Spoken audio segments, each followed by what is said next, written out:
Hi hello ನಮಸ್ತೆ welcome back to my channel. So ಇವತ್ತು ನಾನು ಬೆಳಿಗ್ಗೆನೇ ಕೆಲಸ ಮುಗಿಸಿ ಹಸ್ಬೆಂಡ್ನ ಆಫೀಸಿಗೆ ಕಳಿಸಿ ಮಗನ ಸ್ಕೂಲಿಗೆ ಕಳಿಸಿ ನಾನು ರೆಡಿಯಾಗಿ ಬೆಳಿಗ್ಗೆನೇ ಹೊರಟಿದ್ದೀನಿ ಚಿಕ್ಕಪೇಟೆಗೆ. ಇನ್ನೇನು ಹಬ್ಬ ಬಂತು, ಸೊ ಹಾಗಾಗಿ ವರಲಕ್ಷ್ಮಿ ಹಬ್ಬಕ್ಕೆ ಫುಲ್ ಶಾಪಿಂಗ್ ಮಾಡೋಣ ಅಂತ ಚಿಕ್ಕಪೇಟೆಗೆ ಹೊರಟಿದ್ದೇವೆ. ಇವತ್ತು ಫುಲ್ ಚಿಕ್ಕಪೇಟೆಯಲ್ಲಿ ಹೇಗಿರುತ್ತೆ ಅಂತ ವಿಡಿಯೋ ಮಾಡ್ತಾಯಿದ್ದೀನಿ. ಸೊ ಆಲ್ಮೋಸ್ಟ್ ಇವತ್ತು ರಶ್ ಇದ್ದೇ ಇರುತ್ತೆ, ಯಾಕಂದರೆ ನೆಕ್ಸ್ಟ್ ವೀಕೇನೆ ವರಲಕ್ಷ್ಮಿ ಹಬ್ಬ ಆಗಿರೋದ್ರಿಂದ ತುಂಬ ಜನ, ನನ್ನಂಥವ್ರಂತೂ ತುಂಬ ಜನ ಇರ್ತಾರೆ. ಲಕ್ಷ್ಮಿಗೆ ಸೀರೆ ತೊಗೊಳೋದೇ ಆಗಿರಲಿ, ಅಲಂಕಾರದಕ್ಕೆ ಹೂವು ಎಲ್ಲ ತೊಗೊಳೋದ್ರಲ್ಲೇ ಫುಲ್ ಬ್ಯುಸಿಯಾಗಿರುತ್ತೆ. ನೋಡೋಣ ಈ ರಶಲ್ಲಿ ಹೇಗೆ ತೊಗೊಳೋದು ಅಂತ ಯೋಚನೆ ಮಾಡ್ತಾಯಿದ್ದೀನಿ. ಆದಷ್ಟು ಬೇಗನೆ ಶಾಪಿಂಗ್ ಮುಗಿಸೋಣ ಅಂದ್ಕೊಂಡಿದ್ದೀವಿ.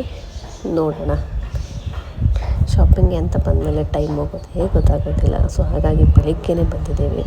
ಸೊ ಮೊದಲನೇದಾಗಿ ಲೆಹೆಂಗಾ ತೊಗೊಳ್ಳೋಣ ಅಂತ ಬಂದಿದ್ದೀನಿ. ಸೊ ನೋಡೋಣ.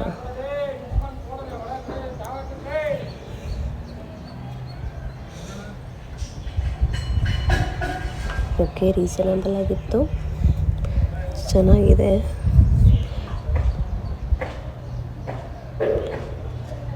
ಹಾಗೆ ಲಕ್ಷ್ಮಿಗೆ ಸೀರೆ ಜೊತೆಗೆ ಅಲಂಕಾರಕ್ಕೆ ಅಂತ ಪರ್ಚೇಸಿಂಗ್ ಮಾಡ್ತಾಯಿದ್ದೀವಿ.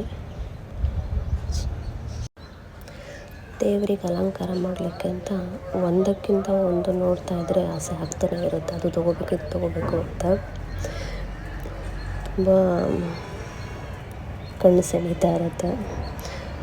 ಫೈನಲಿ ತುಂಬ ಟಯರ್ಡಾಗಿ ಪರ್ಚೇಸಿಂಗ್ ಮುಗಿಸಿ ಮನೆ ಕಡೆ ಹೊರಟಿದ್ದೀವಿ. ಸೊ ನೆಕ್ಸ್ಟ್ ವಿಡಿಯೋ ಅಪ್ಡೇಟ್ ಮಾಡ್ತೀನಿ. ಕೀಪ್ ವಾಚಿಂಗ್ ಆ್ಯಂಡ್ ಸಬ್ಸ್ಕ್ರೈಬ್ ಮಾಡ್ತಾ ಇರೋದು ಸಬ್ಸ್ಕ್ರೈಬ್ ಮಾಡಿ, ಸಪೋರ್ಟ್ ಮಾಡಿ, ಹಾಗೆ ಕಮೆಂಟ್ ಮಾಡೋದು ಮರಿಬೇಡಿ. Thank you so much.